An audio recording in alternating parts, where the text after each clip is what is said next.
there will be winners and losers. If you're talking about not just a wine specific store, but like a grocery store, those big retailers, they're shrinking the floor space and the retail space for wine. They got to use that space for functional drinks, right? Or like other things that are selling. If you look at the examples of who've really done well, it's those who've really focused and targeted their niche, right? You look at examples like Une Femme, like XXL, like Aveline, although the industry will hate to see that Aveline is being successful because of the whole quote unquote clean wine messaging, right? And marketing. I have been a proponent for a while of like ingredient and nutritional labeling on all wine. RTDs are like exploding, right?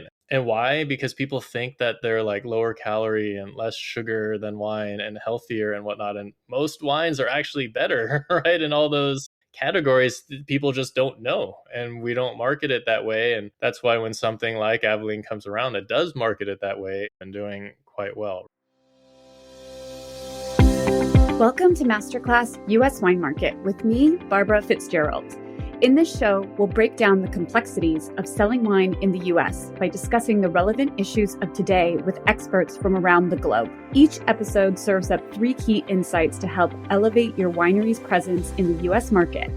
So grab a pen and paper and let's pave the way for your success in the US.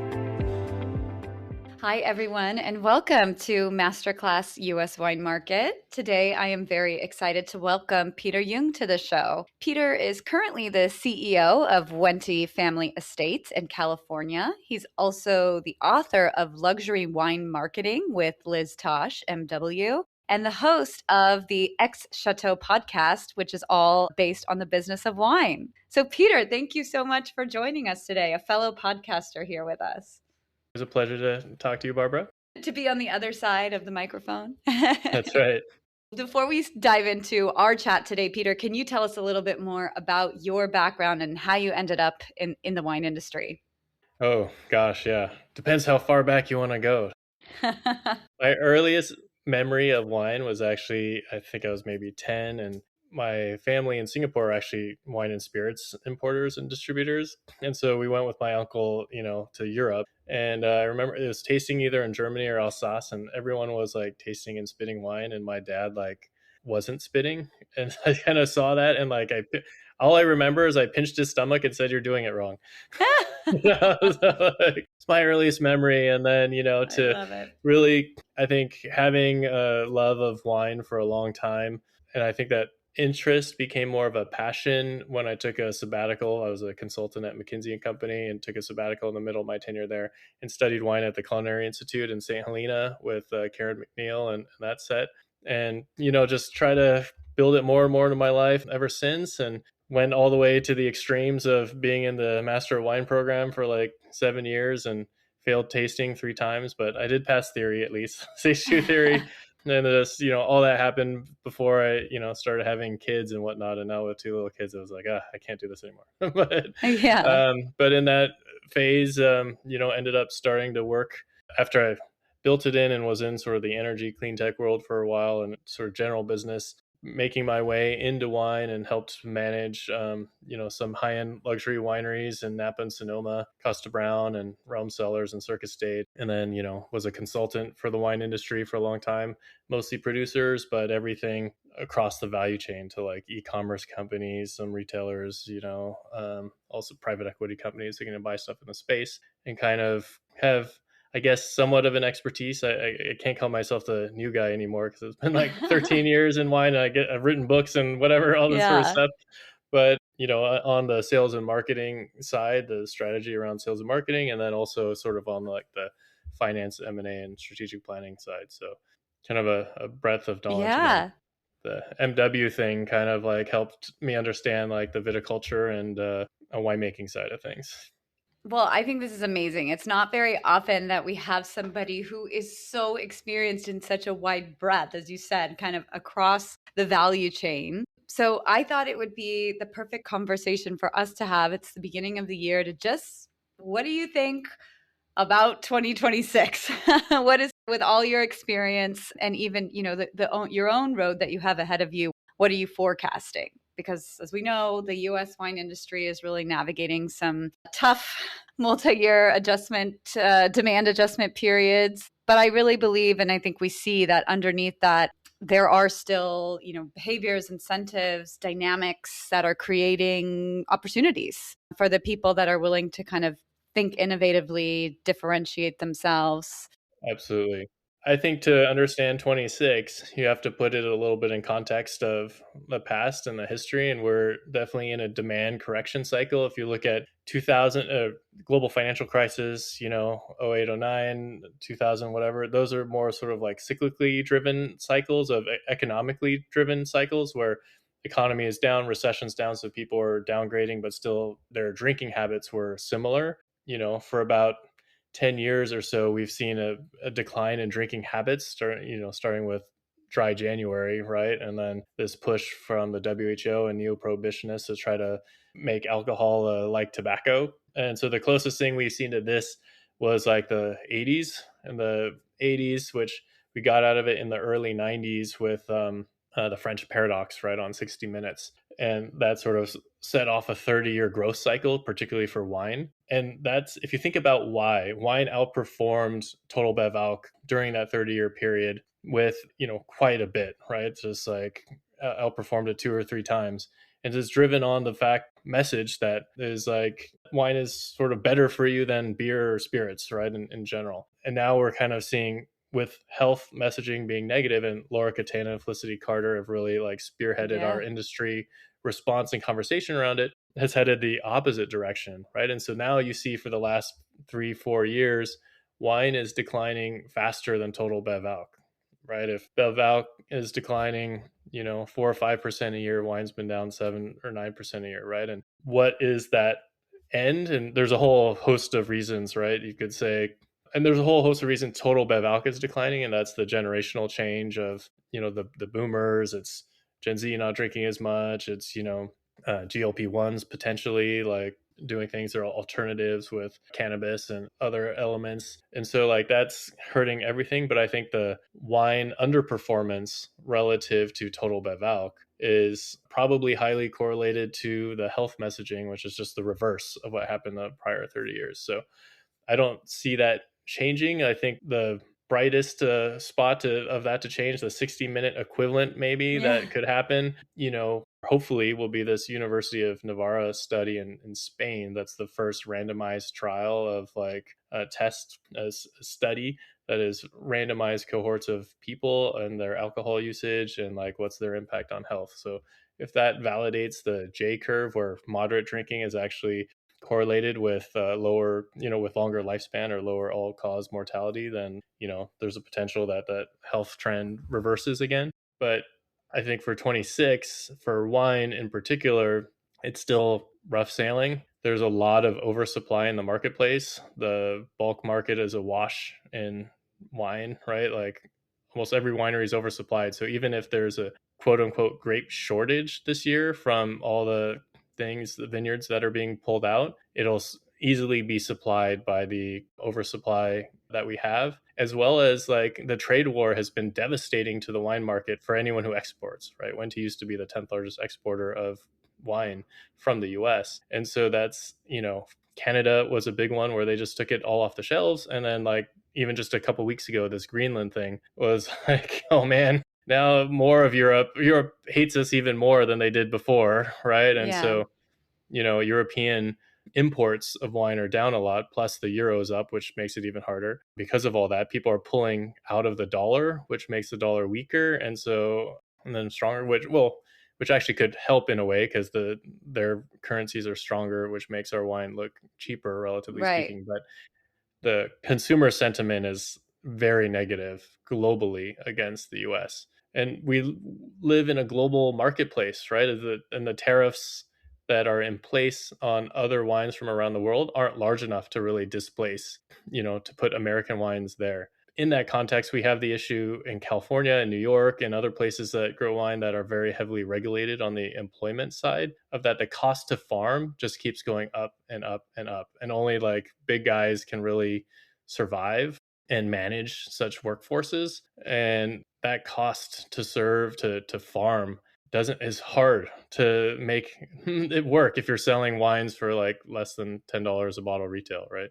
Right. Oh, well, we Sorry. are sitting. No, no, no. Yeah, it's so true, though. I mean, that's like we are sitting, I think, and definitely in my lifetime, the most challenging business dynamic I've ever seen in the wine industry. But like we said, all of this is true. And, these are important things that need to be taken into consideration. This is no time maybe to be expanding, production numbers or things like that. But there are still some pockets of opportunity.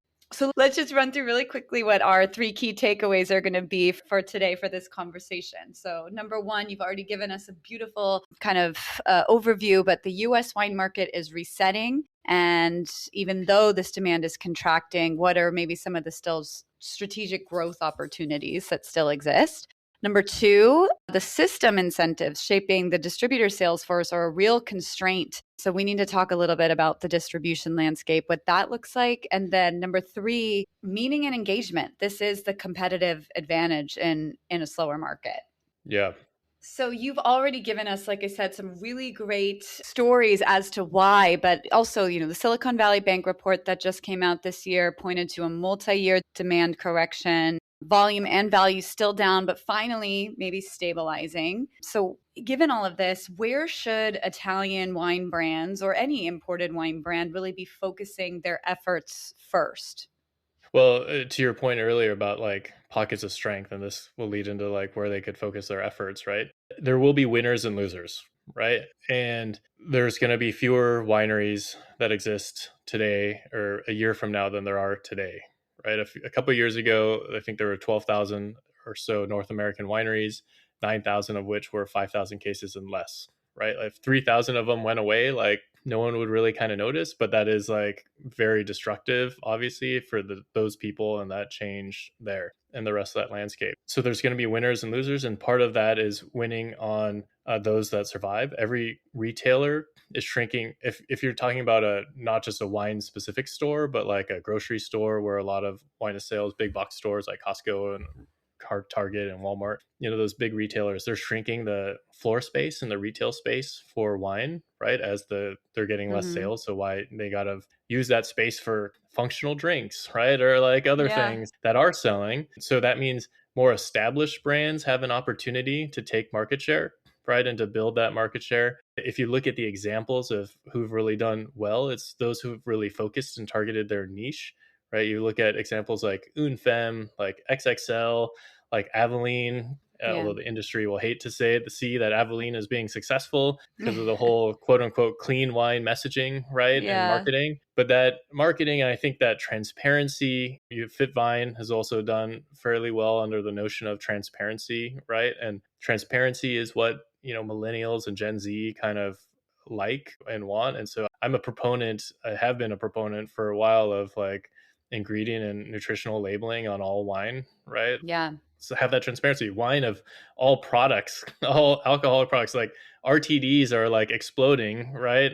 And why? Because people think that they're like lower calorie and less sugar than wine and healthier and whatnot. And most wines are actually better, right? In all those categories, people just don't know. And we don't market it that way. And that's why when something like Aveline comes around that does market it that way, it's actually picking up steam and doing quite well, right? So the corollary to those brands that have done really well, a lot of it has been taken off through social media.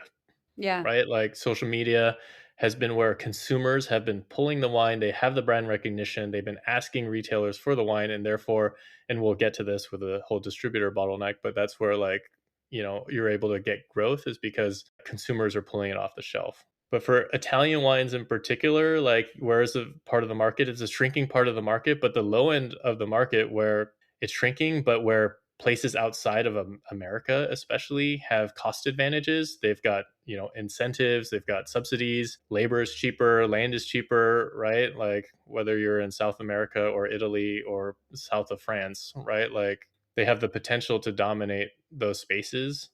And with a global oversupply, the next decoy or two-buck chuck or whatever kind of wine has the potential to materialize with the right packaging and marketing and things like that, right? Like someone is going to put out the next thing that blows up, right? Or I mean, maybe that's XXL, right? But that's kind of Yeah. just kind of like an RTD/wine together, right? I've tried it. It's like a flavored high alcohol drink, right? Like it's hard to even call it wine, but it's wine based.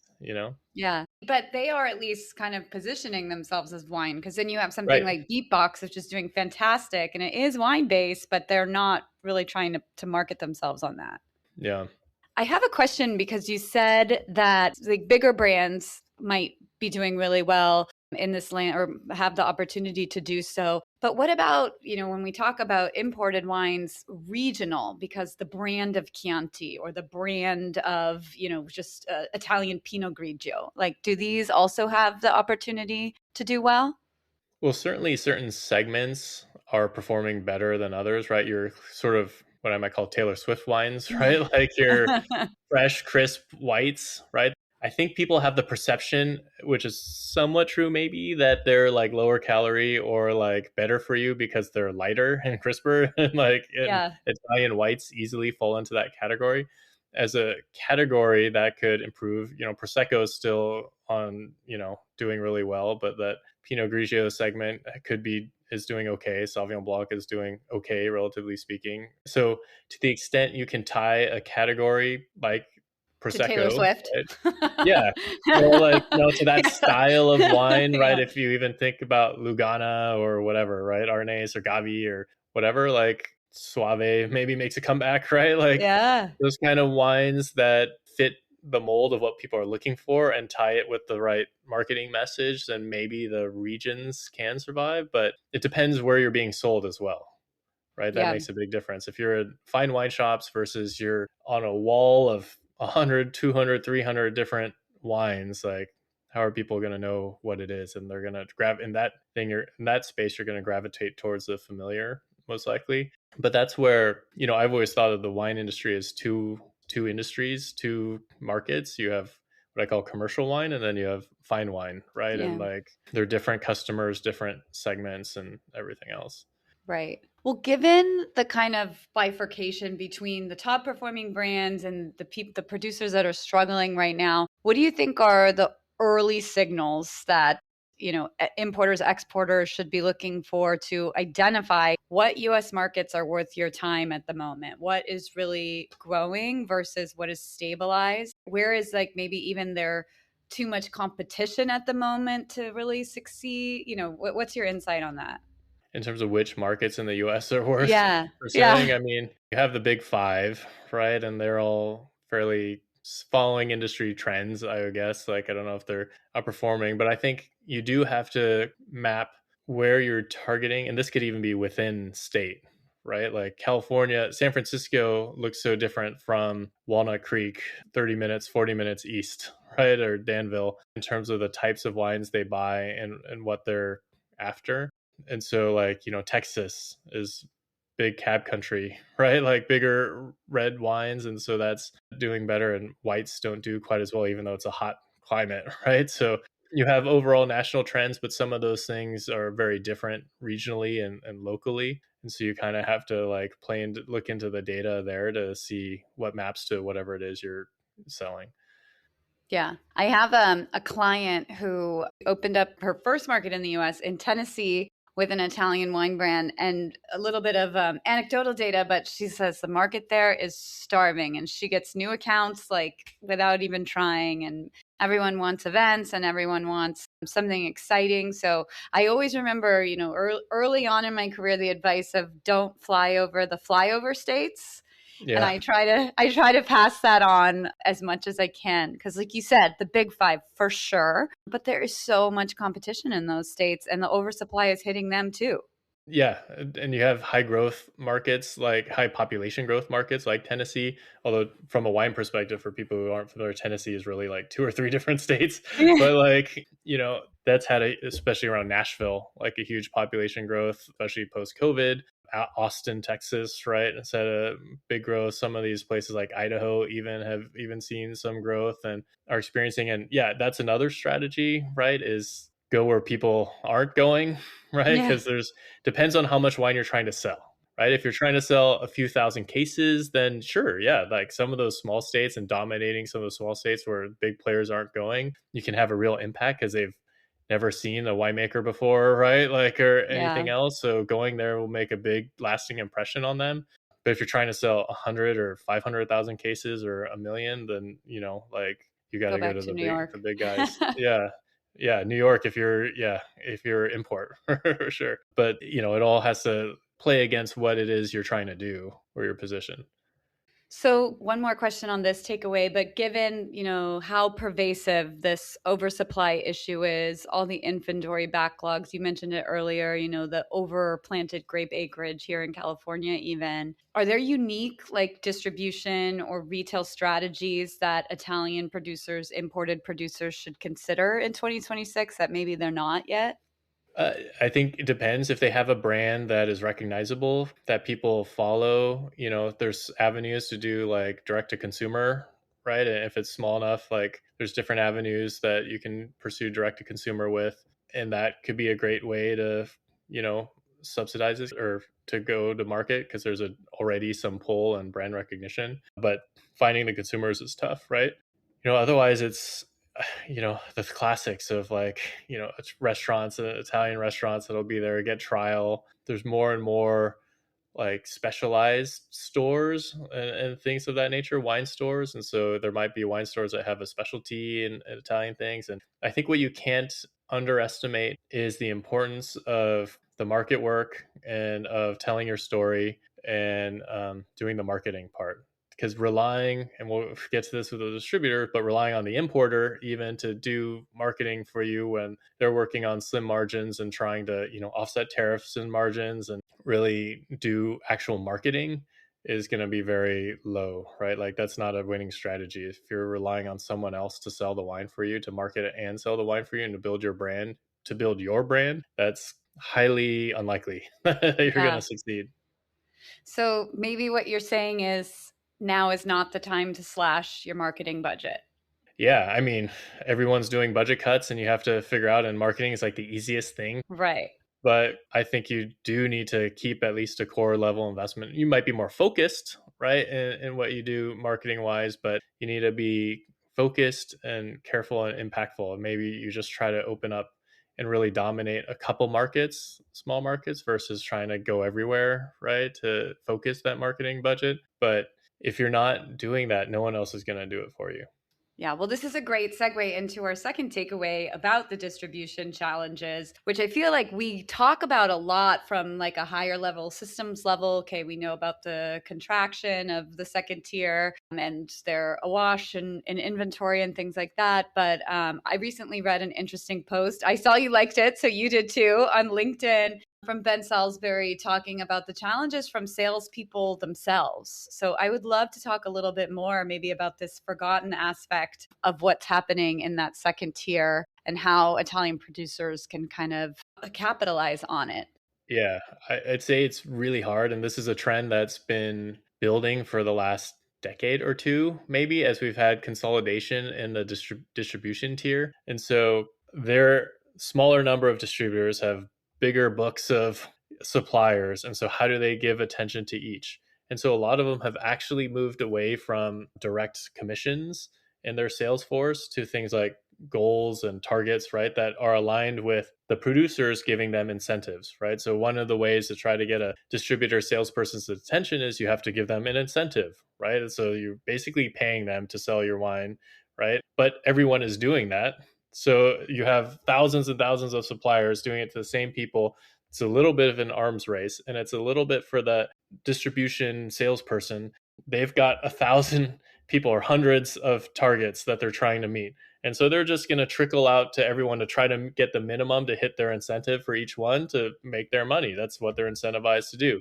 They're not incentivized to grow you like crazy, right? Because that actually hurts them and doesn't make them as much money, right? For the distributor as a whole might make more money, but them as an individual, they don't make money that way, right? They have to hit this supplier's incentive, this supplier's incentive, this supplier's, right? And so to do that, they have to slot in all the little pieces here and there amongst in a shrinking pool, right? In a shrinking pie. And that's a tough role. Yeah. The industry is tough for everyone when you're shrinking, but then in that space where you're like in the middle of all these, people, you're fighting for your sales, right? And to get as much of your book in to on the sales side, but then you're also trying to map all the little pieces to hit all your incentives from the supply side into that shrinking pool of sales. So that it makes it a very challenging thing, and a lot of why like a lot of brands, small brands, the distributor doesn't sell the wine, right? Like, that's why you have Southern Built Proof. That's why you have 750 or Provi now, right? Like owned by Provi now, that like create pathways, or you have like LibDib, right? That create pathways for people to sell direct to the account, and then the distributor is just like a delivery service, right? And a compliance and logistics service. So, considering, I mean, that many Italian wineries are SMEs. I mean, you even said here in the US, I think what is it? 2% of our wineries produce over 50,000 cases. So we're talking about a lot of small businesses here. Yeah. Given that they're going to have their own limits to what they can do too, how would you recommend they should be adjusting their incentives, their presentation, or is it really just adjusting their expectations to what the distributor can realistically do? Yeah. So if you're small, I think you need to go with a smaller distributor. Ideally, like being with a bigger distributor is not going to help you at all. It's going to hurt you. You need to be at a smaller distributor where you're a little bit more important for them. And like I said earlier, you have to do the work, right? You have to go to the accounts, to the markets, hand sell, build direct relationships with buyers themselves at whatever accounts you're targeting, and have them basically request it and buy through the distributor, right? Distributor will help you some to the extent that they can. It's not that they're malintent or anything, right? But Yeah, yeah. everyone needs to build their own business, and there's nothing that replaces that doing the work there, right? Yeah. You can have incentives, but everyone can have incentives, and then like if everyone has it the same incentive, or then it's just an arms race for who can spend more, and then your margins basically go to zero, right? And so that's not a winning strategy for a small business. I highly recommend, if you haven't, our listeners, read this post on LinkedIn from Ben yet, you should go read it. He does kind of his own take on an anonymous sample of how sales reps feel working in the alcohol distribution space. And I think one of the things for me that I found maybe the most disappointing, where there was the most misalignment, is that many of them are not happy doing what they do. And I think back to, 15, 20 years ago when this was the best job in the world, being a wine salesperson. So given that, is there a recommendation that you would give to a winery, like help make this person more happy, and then like maybe they'll feel like they can have a greater impact in their job? Or is it really a leadership problem?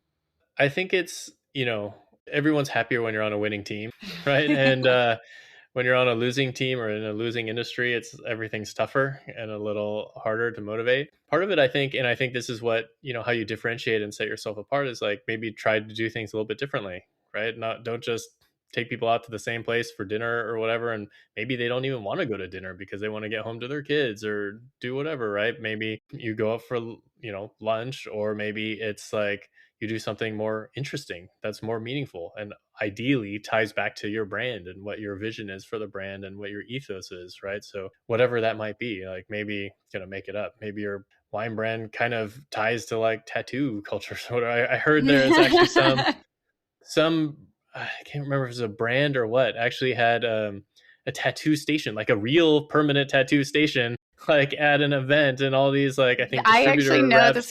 this was Idlewild in Oh Healdsburg. yeah, okay, yeah. And it's people, true. They offered people were doing it. tattoos there. Yeah, it was like Yeah. crazy. I'm like, I would never do that, but like, there's a bunch of people that would, and it was different, right? And probably Totally. very memorable, even whether you got the tattoo or not. We're talking about it, right? So like, For sure. outside the box thinking, but trying to make sure that that ties back to your core brand and like why it's meaningful. So I think that's it. And you gotta really have a true value proposition. You gotta go back to basics a little bit of like, there's tons and tons of wine in this world. What makes yours special? What makes your wines and slash story and value prop special and unique, right? Yeah.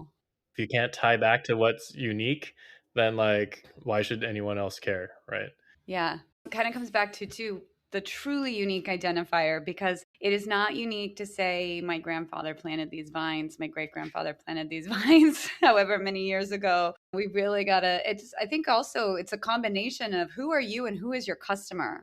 Like Yeah. bringing those together and then creating your unique value proposition. I mean, there's two stories in wine, right? Like either it's about the land and the terroir and it's so special and because you own the land, or it's about, oh, I'm this winemaker and I, had this journey and whatever of winemaking, or the owner or whatnot. I had this journey because I don't own the land and that's what I own, right? Like Yeah. those are like the two basic stories of wine that Yeah. everyone says, right? Or I left McKinsey Consulting and now I work in wine.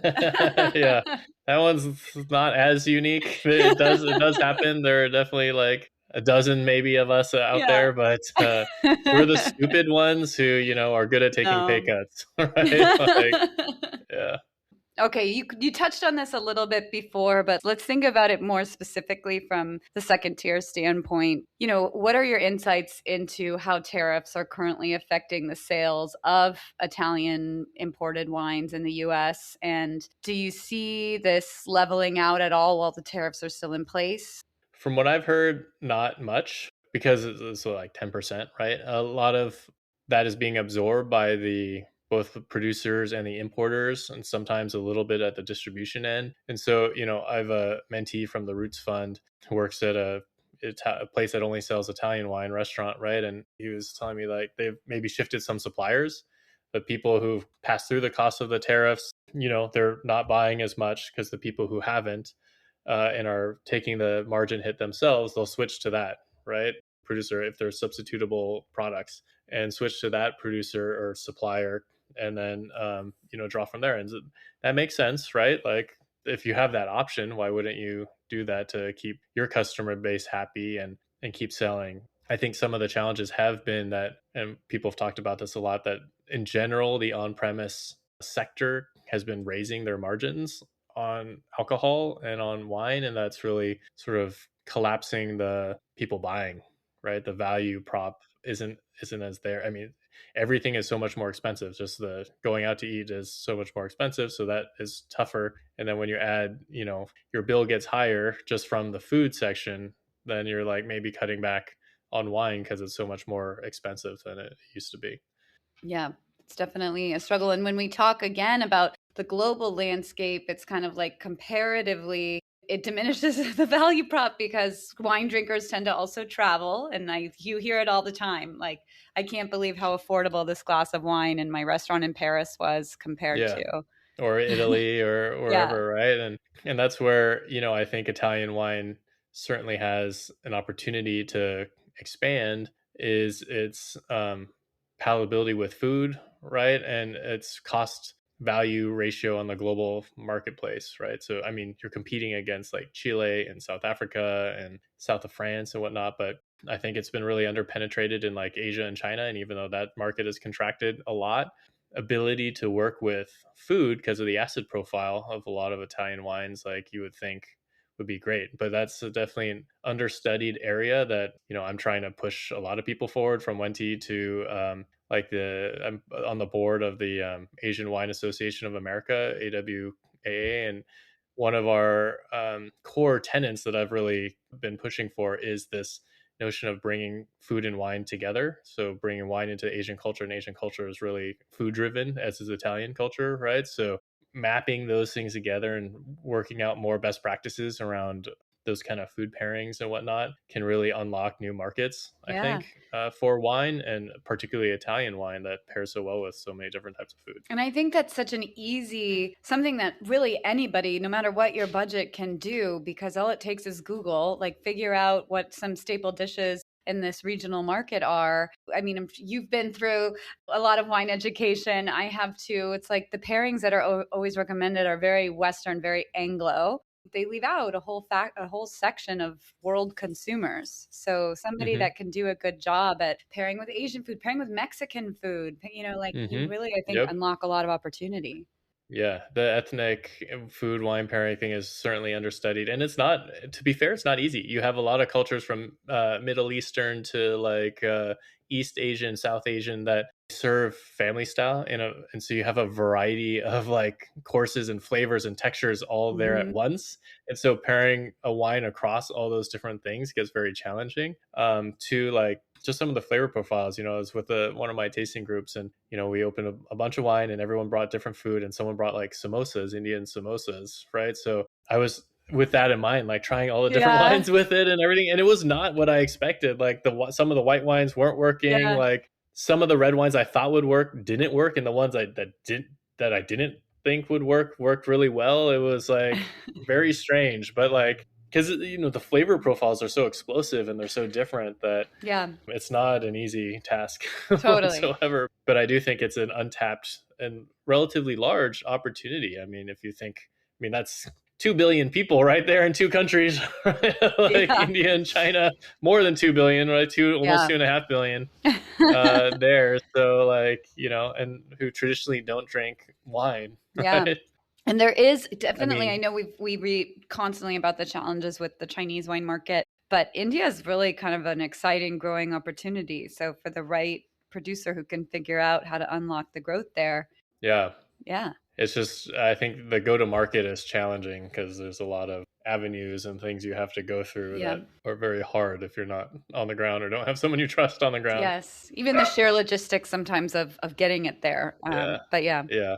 Well, you've touched on this a little bit, talking about value proposition, but our third takeaway, talking about what the competitive advantage is in a downturned market. Well, we all know wine has a lot of built-in cultural narrative, that is centered around experience, lifestyle, community, togetherness. So I guess with younger consumers specifically engaging so differently across these beverage categories, how can Italian producers really frame their brand narrative to connect with these audiences? I mean, we're in an increasingly digital world, but post COVID, one of the things, and with AI and all that, and everything being so digital, one of the things that I think that really matters and sets people apart is the human connection, right? And that's what's core to wine, is bringing people together. Like if it's not bringing people together, like what's the point, right? Like there's better alcohol delivery mechanisms than wine, right? That are cheaper. And with Italian wine, you have like the holy trinity, right? Of like red olive oil and wine together, right? So that leaning into that culture and that aspect and that lifestyle, I think is very attractive for all ages, but particularly getting into people who maybe aren't as into wine, some of the younger generations. I do think the fine wine world really needs to target more the millennial generation and the people. I think the opportunity, and maybe I'm living this, so it's a little more real to me. But the opportunity is like family formation. When you have family formation, people tend to move to the suburbs in some cases and have more space. They don't tend to go out as much, right? So you can't go out to the bars and clubs like you used to, and that's where wine is not really the drink of choice in those settings, right? Like you generally drink beer and spirits and things of that nature. But when you have a young family, like what do? You have other people with young families in your neighborhood over, and the more interesting drink of choice in that setting is wine, right? And fine wine. And so like I think that's where millennials are like right in that phase now, and they've had a delay, right? Like as the family formation has pushed later, I think that shrunk the wine market because that's delayed. But I think that just that gathering, the getting together, is sort of a little bit of what Gina Colangelo and Karen McNeil and Kimberly Charles have done with the Come Over October theme and message, but playing on that theme, right? Yeah. Of like community. And even though he was anti-alcohol, the old U.S. Surgeon General Vivek Murthy, I think his name was or is, I Yeah. don't think his passport is, was about getting together, right, and combating these loneliness epidemics and other things we have from excessive digitalization, is getting people together. And wine as the perfect, or not perfect, but almost historic, thousands of years choice Yeah. to do that and to bring people together, I think is what we need to really promote as an industry, and is core to Italian culture and could be part of it. I did go to Italian Trade Association dinner at A16 here in San Francisco, and they did an amazing job, not just of like, showcasing different wines from each region with a different dish and that pairing, but also just reinforcing that culture of bringing people together and under the concept of food and wine, and wine being that social lubricant. Yeah, I agree completely. Yes, Vivek Murthy had a very, at the end of his term, anti-alcohol stance, but he also expressed maybe the greatest, epidemic facing our country today is loneliness. And so it is the cultural inheritance of wine that it is a unifier. And sure, you can gather over tea too. Okay, that's a tradition. But there's something very potent about wine's history as a connector and a gatherer. And I think it connects people better probably than like THC or psilocybin or like some of the other things people are like trying to experiment with, right? And it's that real shared experience as well that I think is one of the interesting parts of it. Yeah. And thank you for mentioning Come Over October. I'm actually their program director. So thank you for the plug. Yeah, of course. I didn't even know that. I she know. Didn't pay me the $20 in, or anything. Thank you. So, in also talking about gathering, though, this idea of hospitality and definitely how we've seen wine tourism really explode in the last few years. But how can we connect people? How can these brands connect people, create community that in ways that feel really authentic, even from abroad, even if they're not coming to the winery or they just came to the winery once? Do you have any tips for that? That is a challenging question when you talk about like the dispersion after they disperse, to the extent people can, and it sort of depends on the level of winery. Like Juan Mercado, who is the founder of Realm Cellars and like the current founder of Rise Wine and Paso Robles, is a master at the very high end, right? You have these very high end consumers and customers, and just matching them up and then putting them in certain situations, like inviting people that he thinks are going to get along together to like F1 in Austin or something like that, right? Yeah. All of a sudden these friendships born, and they're like, friends from now on, etc., right? And they're like, he'll be like, oh, notice that you have really interesting boots on or something, like, oh, tell me about those, right? And be like, oh, I know this guy in Chicago or whatnot who's a master craftsman of like these boots, and like talk about it. And it's bringing that commonality of people's interests together. I think can really create bonds, and whether that interest is wine or interest is outside of wine, under the context of a winery, helping them bring people together is there. Digitally, it's a little harder. I haven't really seen a lot of good examples of that happen. I mean, I've imagined, I'm not sure if anyone's really executed on a way to at least build connection remotely, is if you have like a wine club or whatnot and you're in a beautiful scenic place, what are other things you can do to like supplement your wine club? Maybe it's like a little food kit that goes with wine, or a little picture or whatever that kind of brings back the memory of the experience and the trip. And so when they open that bottle of wine, and it inevitably doesn't always taste as good as when you're there, right? Like in that context, but now you have other cues that signal the memory to do that. And that could even be playlists or things like that. I think, Susan Lin, MW, is really pushing the boundaries on how to pair music and the impact of music and sound on wine tasting as well. So that's like other ways to try to build connection. Building community remotely is harder. I mean, there's social media, I guess, or some bulletin boards, if you have like Reddit or Wine Berserkers or things of that nature. But I'm not sure that is as lasting or as durable or as important until people actually get together. Yeah, well, especially as we said, in this increasingly digital world, the need to be face to face. But then I still think, as we talk about how you differentiate yourself in the US market, like don't lose the relationship when the face to face interaction ends. Like figure out a way to still be present in somebody's life, to remind them of things that, whether it's what they loved about the visit, or like you said, finding more ways to stay, even more commonality, more spaces, more angles from which to enter their lives. Totally. Yeah. And we mentioned at the beginning the importance of like social media. And when you combine that with really, as we talked about, really understanding your value proposition, what makes you special and unique, amplifying that through social media, and then getting other people to be interested in that and asking people, where can I find this, or looking on Wine Searcher or whatever, like that is how a lot of brands are able to scale Yeah. and get, escape velocity and become big. Because other than that, the only people who are really successful these days are like either part of large conglomerates or backed by billionaires. Right. Right. And the independent, especially like family owned, Yeah. small winery is it's tough sailing. I think a Right. And really so good really, example of that is, do you know Sophie James? oh yeah, They've like really built yep, their entire, they don't have a tasting room, nothing. They've built yeah, everything just online on Instagram. yeah. Scott and Jenny Schultz of Jolie Lade make the wine, Yeah. and yeah, exactly. So they've told me about it, and yeah, that Instagram, and they've been able to sell through their production just off of that, right?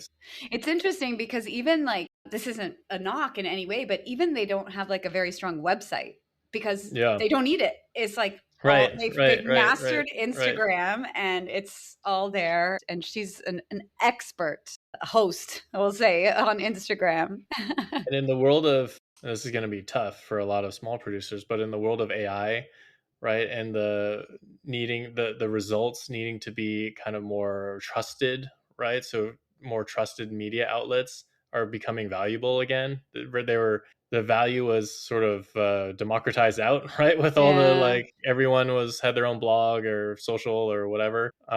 That value might be coming back in the world of AI, and AI taking over search from like a Google instead of SEO. It's sort of like, what's the AI Yeah. equivalent of SEO? And so like PR in that sense may be becoming more important if we look at forward-looking trends. Yeah. That's a great call out, a great piece of advice. Oh, Peter, I could talk to you all day. I have to be honest. Ex Chateau was the first wine podcast I ever really loved. So I feel I'm a super fan. So the fact that Oh, I great. get to now talk to you is really special. What an honor. Thank you. No, thank you. Well, here on our show, we wrap up every episode with a rapid fire quiz where we ask our guests to answer 3 questions just as quickly as you can to kind of solidify the lessons of this episode. So, number 1, what is your number 1 tip for mastering the US wine market in 2026? Listening to Ex Chateau. Yes. I mean, like maybe also the Italian wine podcast, the US Masterclass. But Thank podcasts, you. I think, are a great way to actually just get a lot of information, a lot of different perspectives at once.